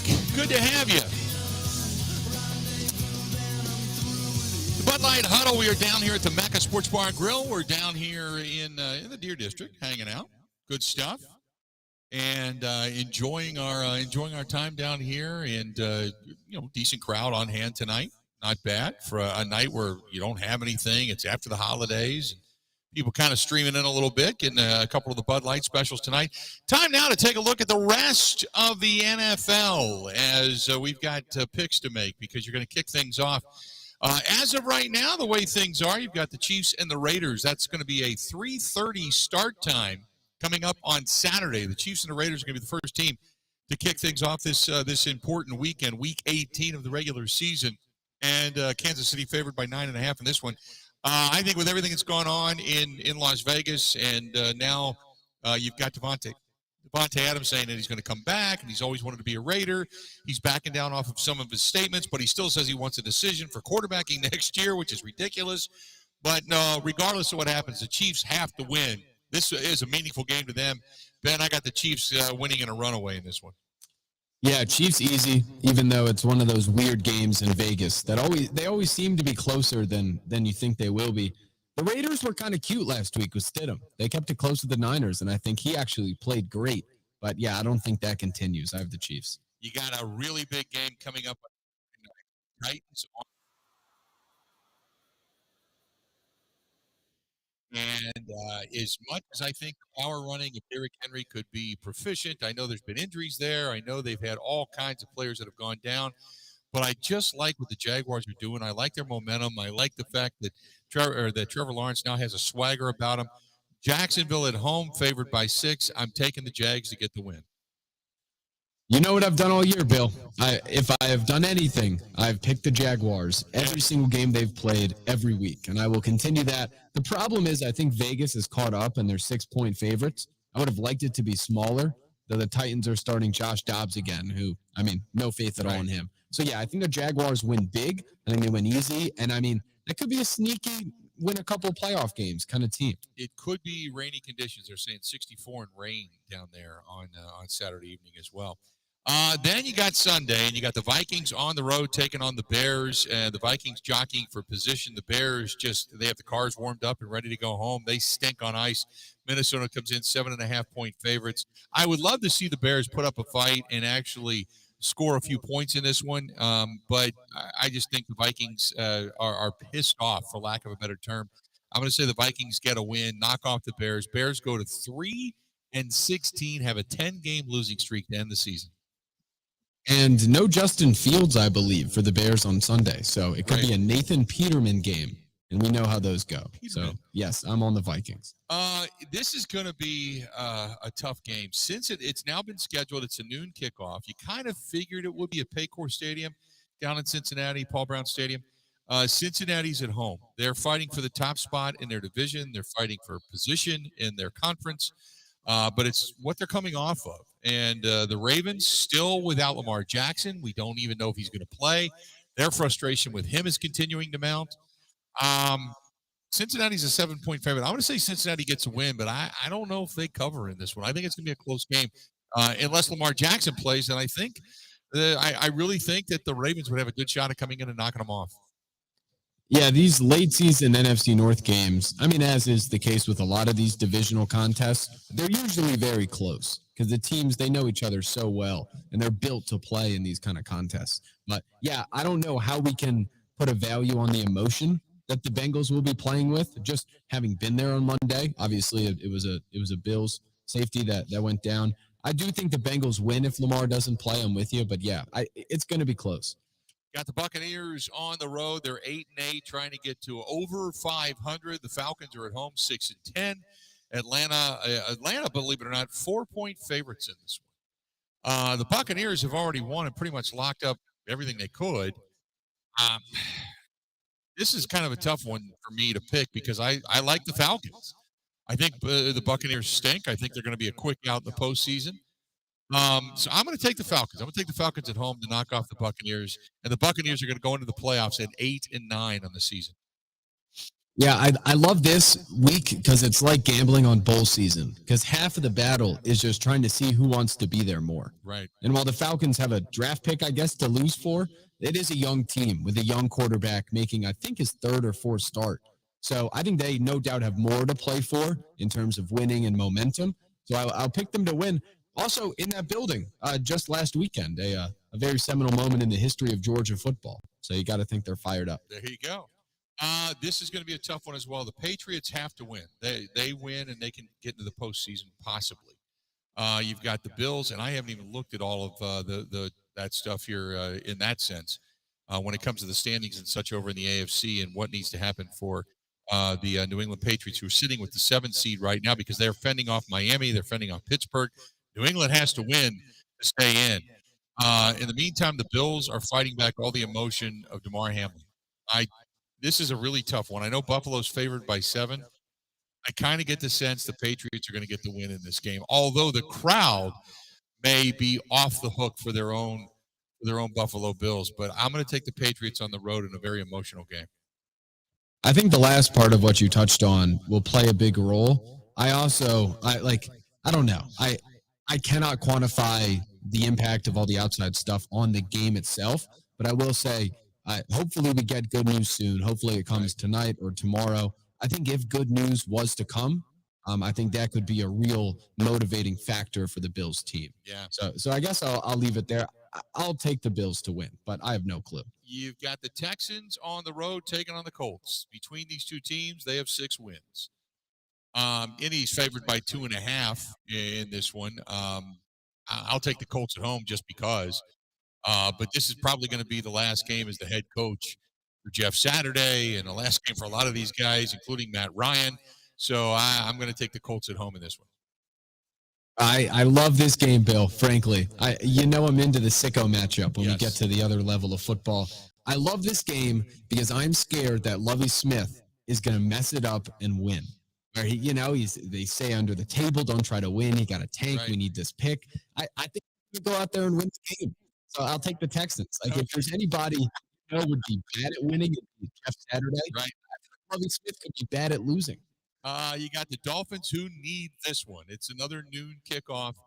The Jets are on the road at 7-9. The Dolphins sitting at home at 8-8. They have to get it. And Zach Wilson is Zach Wilson or Mike White going to be the quarterback in this game? Do we know? Mike White's back. Mike White's back. The Jets are favored by a point. Maybe that's the reason why. Dolphins haven't necessarily looked good. I'm still going to take the Dolphins at home to get the win. The Miami Dolphins brought in Jack Cohn for a visit and a workout about a week ago. They did not sign him. They signed Mike Glennon instead, a notable career backup, Mike Glennon. For that reason and that reason only, I will take the Jets. You got the Panthers on the Saints. The Panthers 6-10, the Saints 7-9. New Orleans in the Big Easy, 3.5-point favorites. Andy Dalton, the Red Rifle, going to get it done. I'm going to take the Saints at home in this one to go to 8-9 on the season. Yeah, the Panthers story was fun though. While they were winning under Wilkes after trading all the guys, they're going to end up hiring Harbaugh. So, look for the Panthers to be the next team you want to hate. Yeah, I'm going to disagree with you there. I'm becoming a Harbaugh guy, but I'm going to take the Saints just because this show then. If the Panthers hire Harbaugh, they'll take him away from the Big Ten, and I love him in the Big Ten. I think he's interesting, and I think he's dislikable, which is good for intrigue. So, I'll take the Saints. You got another big one, the Steelers and the Browns. Steelers fighting for their postseason lives here. They have to have it. Pittsburgh at home, 2.5-point favorites. Browns getting an unexpected win last week and rolling maybe a little bit, but I'm going to take the Steelers at home. They get the win. They go to 9-8. And between the Steelers, the Dolphins, and the Patriots, if all three win, the Patriots would be the team that would end up going into the postseason. So I'm going to take the Steelers to get the win. As well, I need to keep this thing of Mike Tomlin not having losing seasons.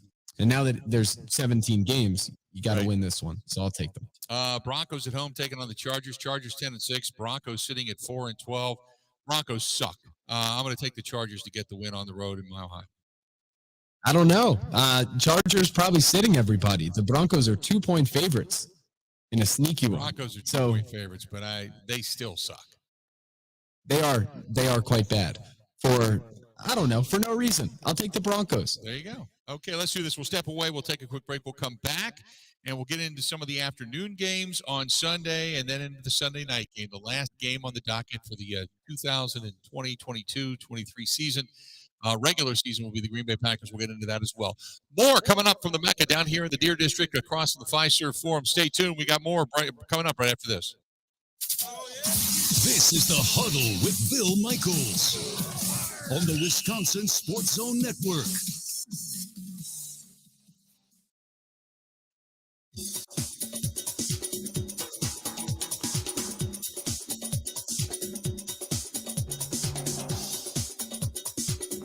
Bill Michaels will resume in 3 minutes.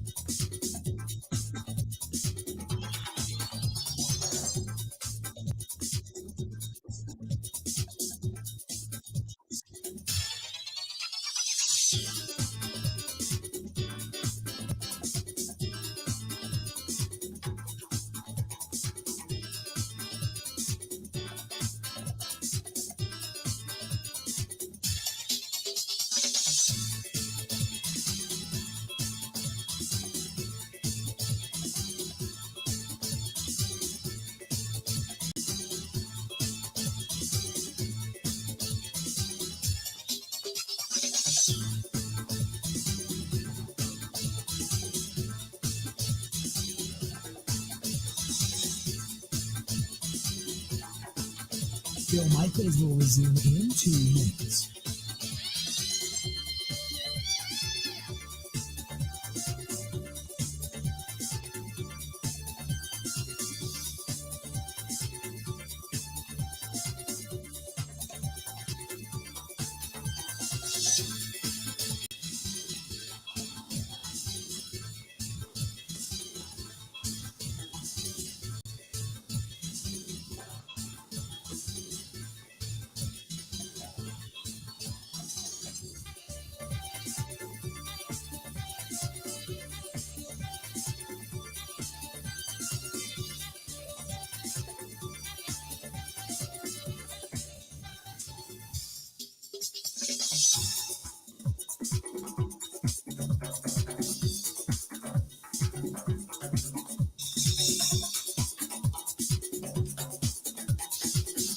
Bill Michaels will resume in 1 minute.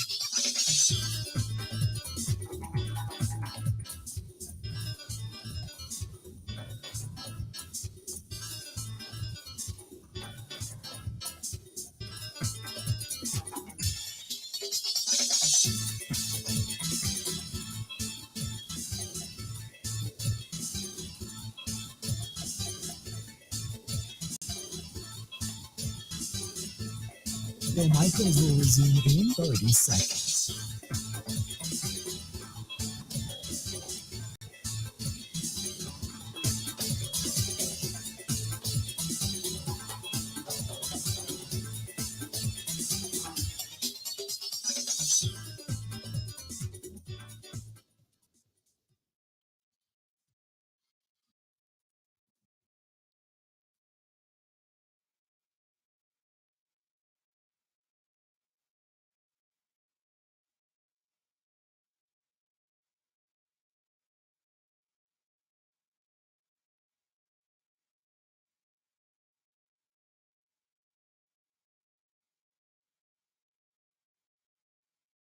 For 'em and love this place. It's been a pleasure to be down here all season long.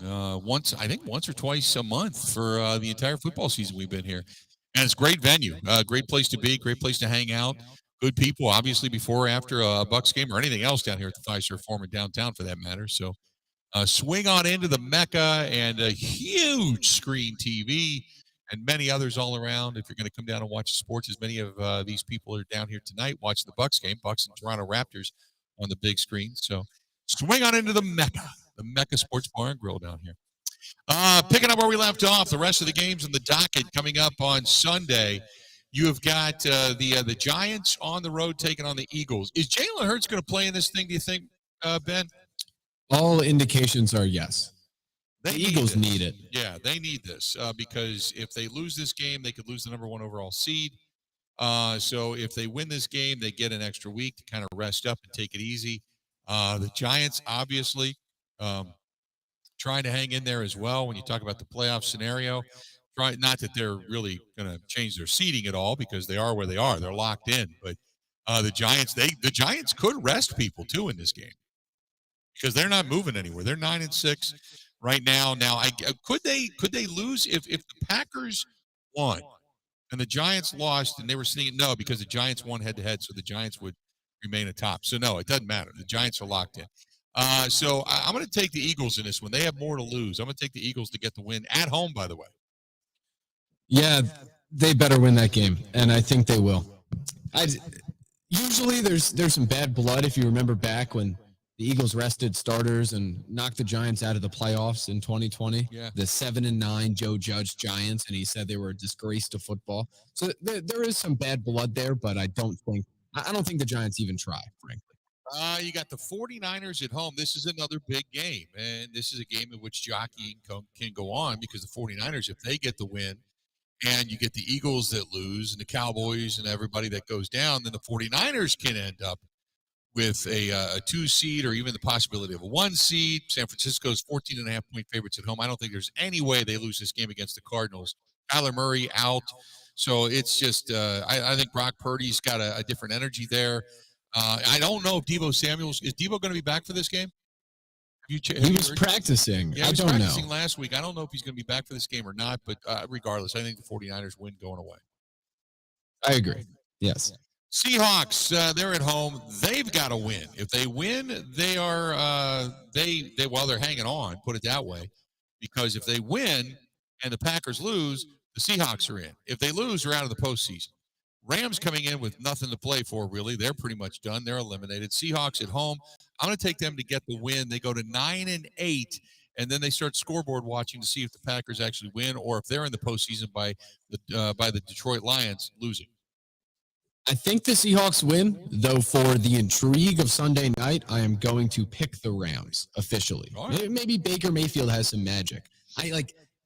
As you said at the start of the show, there's intrigue anyway, and the matchup will be very significant for both teams. But if the Lions could also win and get in, it adds to the viewing experience, I'll say. Then you've got the Cowboys on the road in Washington. Again, the Cowboys also could end up with the number 1 overall seed. They're jockeying for position right now. The Cowboys trying to get the win over the Commanders. The Commanders sitting 7-8-1.